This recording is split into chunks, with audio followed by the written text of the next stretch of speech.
A beautiful day for a neighbor. I got a master's in music education and I was a public school music teacher. I was amazed how wonderful music is for bonding and soothing babies and toddlers. But everything changed when her own son experienced speech delays. You say the words, oftentimes you zoom in really close on the mouth. N says, I think for my son, his brain wasn't really connecting with his mouth, so we really needed to see what the mouth was doing. I wanted something for him so bad that would help him. And when it wasn't there, I thought maybe we could create it for him and other kids that need it. I just didn't know it was gonna be a lot of people.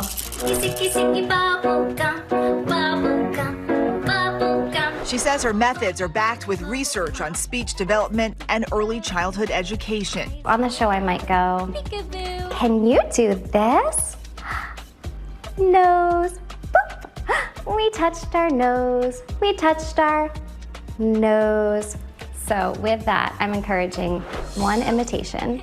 And imitation is a building block of speech. I'm encouraging pointing, which is a milestone, and being silly, which is engaging. I'm thinking about a lot of things when I do something simple like that. She says even that signature high pitch plays an important role. It's funny, I have this sing-songy tone naturally, but around the world, studies show that all parents actually do raise their voice when they talk to babies and toddlers, and that is helpful for their language development. It's like mind-blowing because it seems so simple. Well, yeah, it's a lot of research and like dorky research I do. I read research papers. What's exciting is we see so many parents on social media working on these things away from the screen.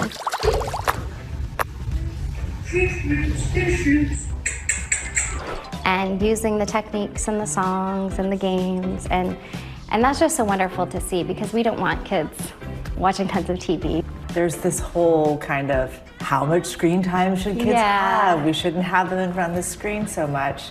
How do you feel about all of that? What we try to do is provide the most helpful content we can that models all these wonderful techniques, songs, games that they can use away from the screen, and we really see that happening. I think a key word would be balance when it comes to screen time. Most parents are struggling.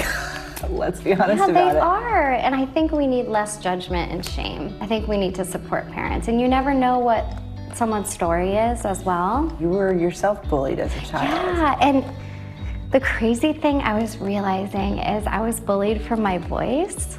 I'm gonna cry saying this. It was so like high and like just being, oh my gosh, I didn't think I was gonna cry. Being so like, hi! People would bully me about that, and now it's like my superpower in a way. So like, that's just so cool.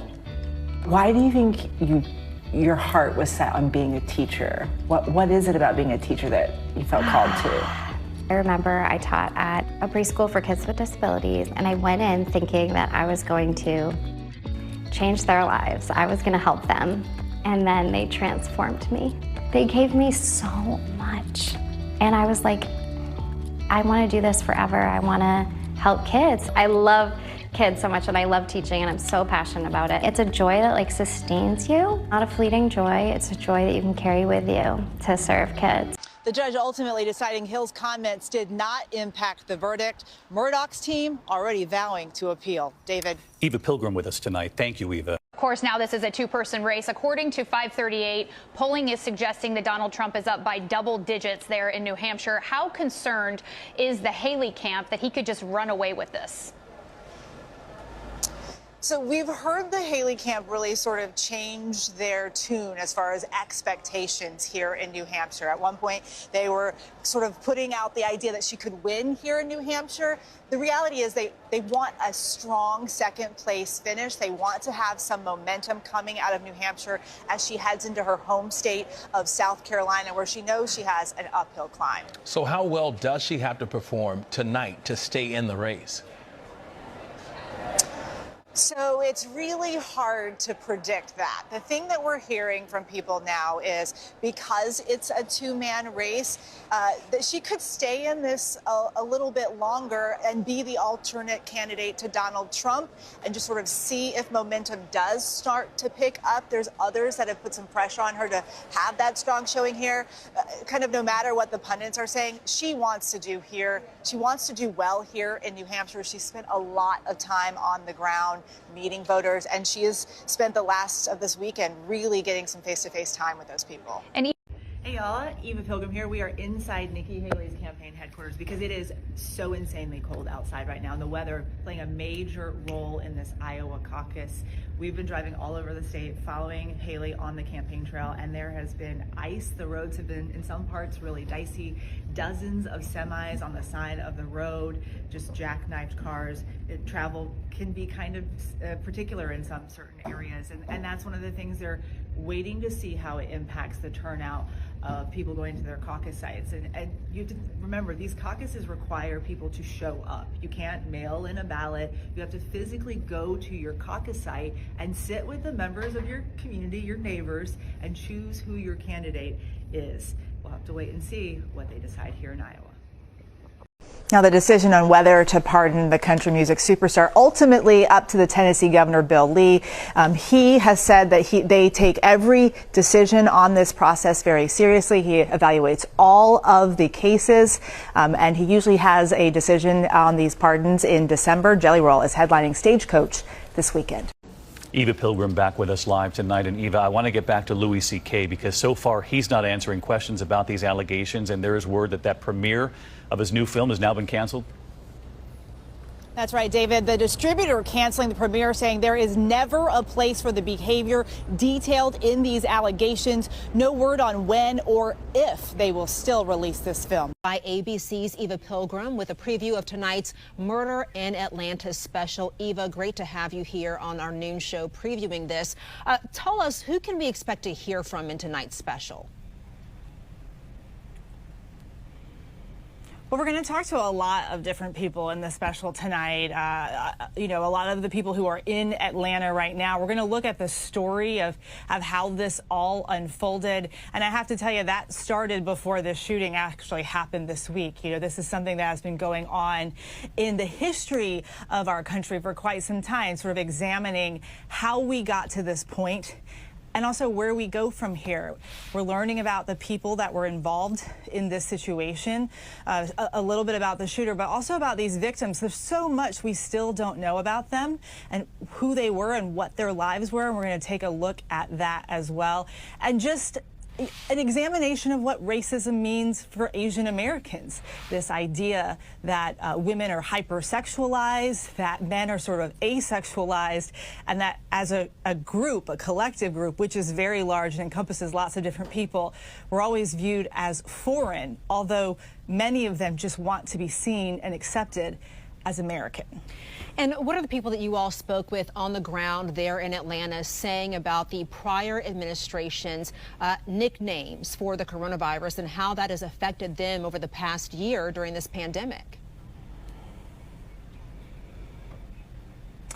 There's no question that the naming of the coronavirus in public press conferences that people saw all the time, calling it the China flu and Kung flu, things like that, really had an impact on what Asian Americans in this country felt for the last year. You can simply look at the number of hate crimes that have happened all over this country. The numbers have been exponentially larger this year from March 2020 until now.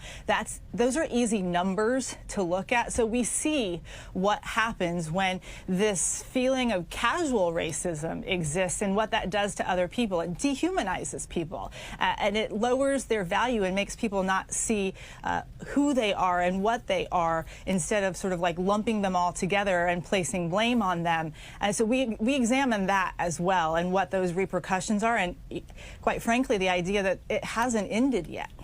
Right. Now, last year we had kind of a racial reckoning in terms of African Americans and Black America. Here we are, the beginning of 2021, and Asian Americans are dealing with attacks in their communities. What is the takeaway that you want viewers to get from this special? I think the thing that we all have to keep in mind is, one, we don't know what we don't know, right? There's a lot that we all, I feel like, have learned in the last year. And these stereotypes and stigmatisms that exist in our country that aren't just towards Black Americans and Asian Americans, there are other groups that feel this as well. They're damaging. They hurt people because they reduce them to an idea that may or may not be true instead of allowing people to see who they actually are. And the hope in this special is that we push people to this place where we start examining people and meeting people without those preconceived notions, and hope that people will want to do that going forward. Absolutely. Eva Pilgrim, thank you so much for your time. Certainly appreciate it. That special 2020 airs tonight right here on ABC 7 starting at 10 p.m. You don't want to miss it. Eva, thank you. The story of Gabby Petito's disappearance made nationwide headlines in 2021. But since her death, her parents have learned so much more about what she was going through in the weeks and months before she was killed. Yeah, and Gabby's parents sat down with me recently. They told me that they are on a mission to turn their tragedy into purpose, hoping to raise awareness about the warning signs of domestic violence and sharing with everyone the Gabby they knew and loved. Because there's a million different scenarios that could play out just the same.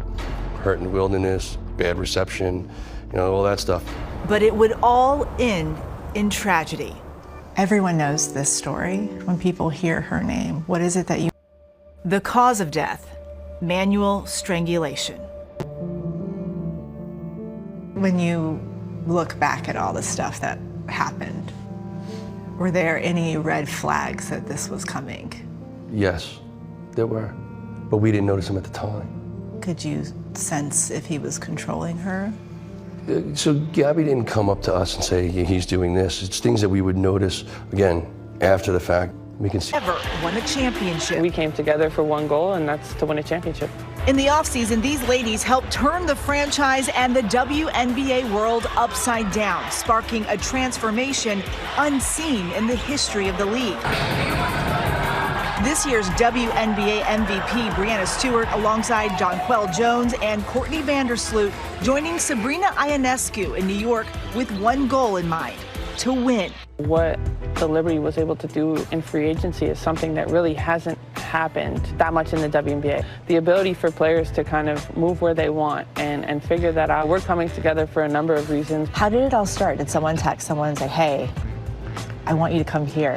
Yeah, I did. Did you really? Yeah. Just express the vision that I had, but also knowing what we could accomplish if we all came here together, just who we are as people, and understanding that there's going to be a lot of sacrifice to come together and want to win, and having so many great players on the court. We all have to, be with the right mindset and having the same goals, and I believe we all shared that vision. All of us just are really competitive, so we expect a lot from ourselves first of all, and then of each other as well. It's easy to speak to somebody when you know that they have the same level of drive as you and same passion for the game. The star power on the court bringing big expectations to the Big Apple and big ratings. She got it. Plus the foul. This season, the most watched regular season across the league's networks in over 20 years. Let's talk about kind of the state of women's basketball at the moment. It's pretty exciting. All-time high viewership, record sponsorship, attendance is crazy high. When you see that, what do you think? We've been trying to get people to see what we do on the court and come out to games, and now it's finally being put in that spotlight. It's exactly what the WNBA deserves. It's what women's sports deserves. Just continuing to fight for equality and know that this is bigger than just us here in New York and in Brooklyn, but we're trying to really change the game in a broader sense. Now our league is in a position to have a lot of firsts, and knowing that we're part of that and bringing that here in New York City with a great crowd that we've been able to draw every single night, and then we've been a part of that change and excited to see where it's going to go into the playoffs as well. It's a lot of pressure. No? Yeah, I think it is. We kind of put a target on our back when we decided, I think, in the offseason to all come here. And people are, I don't think we started the super team narrative, but that name kind of, followed us around. We've enjoyed it. The move paying off. After 5 consecutive losing seasons, the Liberty punching their ticket to the finals. Dominant performance to get the job done. Something is definitely brewing. And these ladies are determined to bring the first WNBA title to New York. Ionescu connects on the other end. You want to win the championship.